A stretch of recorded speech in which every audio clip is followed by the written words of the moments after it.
Bismillahirrahmanirrahim. Highness, Prince Mohammed, Excellencies, first of all, I really want to congratulate you for this great initiative that you've taken. Greening Saudi Arabia, it's romantic, it's idealistic, and all my prayers are with you.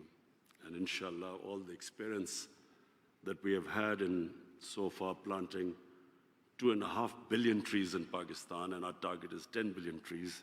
So we will be sharing all our experience with you, Highness. 10% of the countries are responsible for 80% of world emissions. And Pakistan happens to be one of those countries, Excellencies. Unfortunately, we are in the 10 most vulnerable countries in the world to climate change. I'll just, in the last 10 years, what we've been through, we've had 152 extreme weather events, which has triggered economic loss of over $3.8 billion. Our future climate adaptation costs are estimated between $6 to $14 billion. So we decided that before the world takes any action, we as a country, for our own survival, must take whatever it is possible within our reach. So these are the actions we've taken. We've decided that we will shift 60% of all our energy into clean energy by 2030. 30% of all transport will be shifted to electric vehicles by, again, 2030. We've already shelved 2,400 megawatts of coal projects, replaced them by 3,700 megawatts of hydroelectricity. Then we've committed that there will be no new coal projects in Pakistan. The only energy through coal will be through gasifications, and that is local coal, which is in Pakistan. We've also focused on nature-based solutions. We have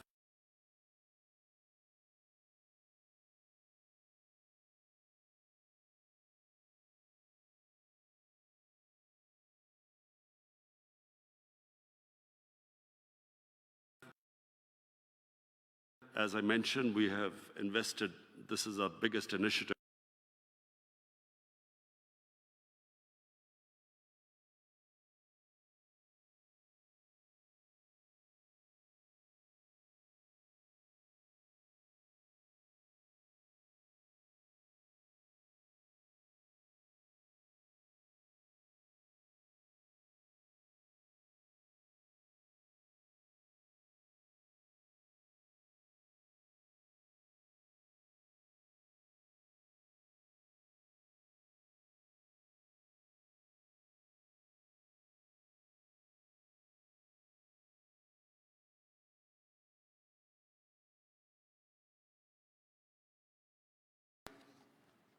has put Pakistan as number one, the country that has used development finance and shifted it to climate-friendly trajectory.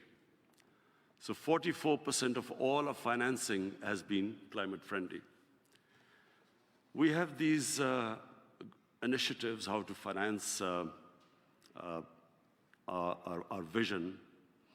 And for that, we have, number one, we have green bonds. We have collected $500 million for hydroelectric power. Secondly, blue bonds, which is natural valuation of our mangroves, and World Bank is already doing that. Thirdly, nature bonds.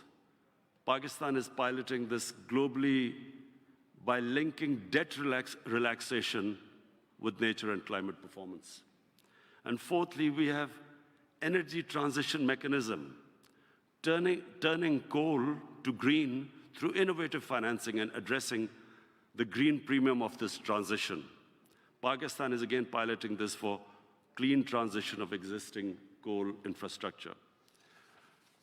Finally, Prince Mohammed, again, I want to thank you that you've invited us here. The humanity faces probably one of the biggest crises. Unfortunately, this crisis was quite visible 20 years ago. But somehow,